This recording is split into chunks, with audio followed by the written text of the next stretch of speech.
This podcast is certified fresh. Freshmediaworks.com.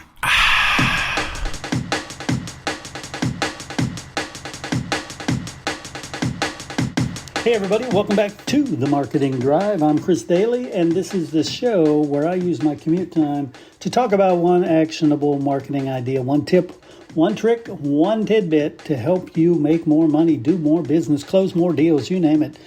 Just have a better life. Today I want to talk about AI and to plead with you to stop letting AI think for you. Let me give you 3 brutal truths about AI that nobody selling it to you wants to say out loud. Truth number 1, agents don't work. Truth number 2, AI doesn't work. And truth number 3, AI is making you dumber. Now, before you turn this off, let me be clear about who is saying this. I use AI every single day. I have built workflows around it. I am the furthest thing from anti-AI. I am instead anti-nonsense, anti-stupidity, anti-waste. And right now, there is a tidal wave of nonsense being sold to small business owners about what this technology is going to do for them. So I want to cut through that. Here's the core of everything I'm about to say. AI is a tool. That's it. It's a tool. And the leverage you get from any tool is a function of your skill with it. A table saw in the hands of a master carpenter builds a beautiful cabinet, a beautiful bed, whatever. That same saw in the hands of someone who doesn't know what the heck they're doing builds nothing, or worse, sends them to the emergency room, right? The saw didn't get better or worse. The person did. AI is exactly the same. The output you get is a direct reflection of 2 things: your skill and your clarity. Your ability to know what you actually want and to explain how to get there. That's the whole game.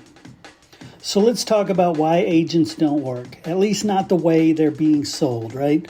You've heard the pitch. Set up an AI agent, walk away, and it runs your business while you sleep. It sounds good, but here's what actually happens, right? The agent does exactly what you told it to do, including all the things you told it to do badly because you weren't clear. It hits a situation that you didn't anticipate, and it makes a confident but wrong decision. And because you walked away, you don't catch it until the damage is done. An agent is only as good as the clarity of the person who set it up. If you can't clearly explain the process to a human employee, you have absolutely zero business handing that over to a machine that won't ask you a single clarifying question. The last AI optimization I set up took me 3 days and took me a bunch of iterations because to do it right, you have to work through some things. And that brings me to my other point. AI doesn't work, right? In the sense that people expect anyway, right? They think you can type a vague request and get back genius. So they write, make me a marketing plan, and they get back a generic marketing plan. And that one could belong to a plumber, it could belong to a bakery, it could belong to a law firm. Maybe you put in a little bit about your stuff, but overall, it's just based on what it found. So they look at it and they go, yeah, AI is overhyped. It's not that great. No, it's not overhyped. You were lazy with your input. AI did not fail you. You handed it nothing, and it handed you nothing back, dressed up to look like something. It can absolutely draft you a letter, but not until you tell it who the letter is for and what you want them to do and what tone fits it. The thinking has to be yours. It has to be your thinking. Now the third truth, and this is the one I actually really worry about. AI is making people dumber. It is, 100% it is proven. Not because the technology is evil, but because of how people use it. Every time you let AI come up with the idea, instead of coming up with it yourself, you skip a rep.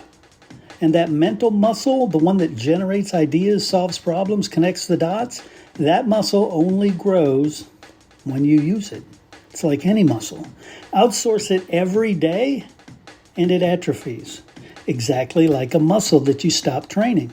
You wake up one morning and you realize you can't think through a problem without typing it into the box first, right? That should scare the heck out of you. So let me tell you how I actually use this stuff, because there is a right way. Use AI for repetitive tasks you can clearly ideate. If you know exactly what you want and the only thing standing between you and it is the 20 minutes of tedious typing, that's a perfect job for AI. Reformatting data, turning bullet points into a clean email, drafting 12 subject line versions for you to choose from. Yeah, you let it give you some ideas, but in each of these cases, you do the thinking. The machine did the labor. That's the correct division. Use it occasionally for feedback on your thinking. I'll lay out a system I built or an argument I'm making, and I'll ask it to poke holes in it. That's valuable because a second set of eyes catches blind spots. But notice the order. I bring the thinking. It stress tests it, not the other way around. Here's where people go wrong, and watch for this in yourself. When you ask AI for the right way to do something and just accept whatever comes back, you've stopped being the decision maker.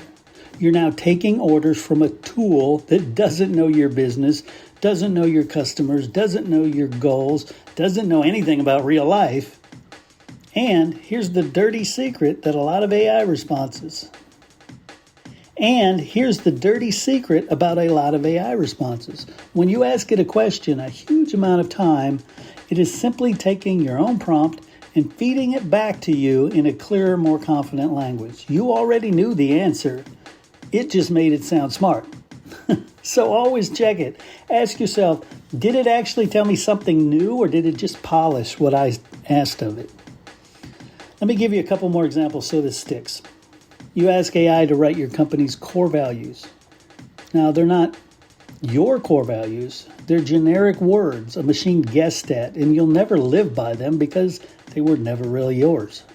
You let AI name your product. It gives you something safe and forgettable. Because safe and forgettable is the statistical average of everything it has ever read. The great names come from your story, your inside jokes, your customers. AI does not have those. You ask it whether you should expand to a second location. It gives you a confident, reasonable sounding answer based on nothing about your actual budget, your finances, your market, or more importantly, your gut. And if you follow it, you just made the biggest decision of your year by deferring to a tool that has never actually seen your bank account.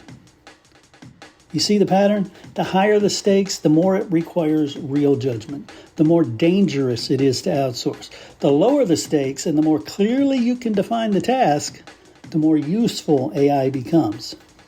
So here's where I land on it. AI is the best assistant you ever had and the worst boss you could ever hire. Keep it in the assistant chair. You stay the one with the vision, the judgment, the clarity. You bring the what and the why. Let the tool help with the how after you've done the hard thinking. Use it to move faster, not to think less. The day you let it think for you is the day you start getting dumber, slower, and more replaceable. In a world where everyone has the same tool, the only edge is the quality of the human holding it. Sharpen that. The tool will follow. All right. Until next time. Hey, keep it real. You've been listening to The Marketing Drive with Chris Daly.